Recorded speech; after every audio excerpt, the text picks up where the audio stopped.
Hello, സന്ദിഗ്ധവാദം rheumatoid ആർത്രൈറ്റിസിനെ കുറിച്ചാണല്ലോ നമ്മൾ പറഞ്ഞുകൊണ്ടിരിക്കുന്നത്. ഈ റൊമാറ്റോയിഡ് ആർത്രൈറ്റിസ് എങ്ങനെയാണ് ഉണ്ടാകുന്നതെന്ന് നോക്കാം നമുക്ക്. അതായത് നമ്മുടെ ബോൺസ്, സന്ധി എന്ന് പറയുന്നത് എന്താണ്? രണ്ട് ബോൺസ് തമ്മിൽ ഇങ്ങനെ കൂടിച്ചേരുന്ന ഭാഗത്തിനെയാണ് നമ്മൾ സന്ധി എന്ന് പറയുന്നത്. ചില സ്ഥലത്ത് അത് 3 ബോണും ആകാറുണ്ട്.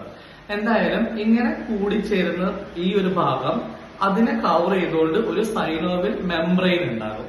ഈ ഒരു സൈനോവിയൽ മെംബ്രെയിന്റെ ഉള്ളില് സൈനോവിയൽ ഫ്ലൂയിഡ്, ഒരു ലിക്വിഡും ഉണ്ടാകും. ഈ സൈനോവിയൽ ഫ്ലൂയിഡ് ആണ് നമ്മളുടെ ജോയിന്റിനെ ഫ്രീ ആയിട്ട് മൂവ് ചെയ്യാനൊക്കെ സഹായിക്കുന്നത്. ഒരു ഗ്രീസിന്റെ ഒരു എഫക്റ്റ് ആണ് അത് ചെയ്യുന്നത്.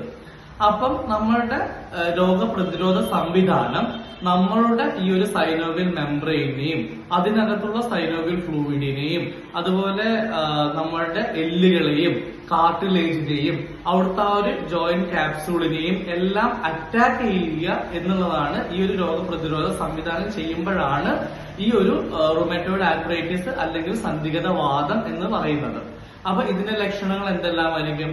എല്ലാ തരത്തിലുള്ള ഇൻഫ്ലമേഷനും ഉണ്ടാകും. അതായത് പനി വരും, ഒരു ജനറൽ വീക്ക്നെസ് ഉണ്ടാകും, ആ ഭാഗത്ത് കഠിനമായ വേദന ഉണ്ടാകും, ചൂടുണ്ടാകും, നീർക്കെട്ട് ഉണ്ടാകും. ഇതെല്ലാമാണ് ഇതിന്റെ ലക്ഷണങ്ങൾ.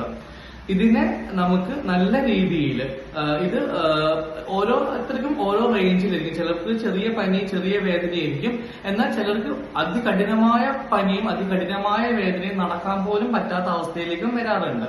ഈ ഒരു അവസ്ഥയെ തന്നെ നല്ല രീതിയിൽ നമുക്ക് പഞ്ചകർമ്മ ട്രീറ്റ്മെന്റ്സുകൾ വഴി, ആയുർവേദ മെഡിസിൻസ് വഴി നമുക്ക് ട്രീറ്റ് ചെയ്യാൻ പറ്റുന്നതാണ്.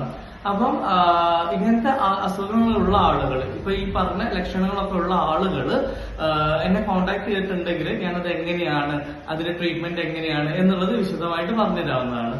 താങ്ക്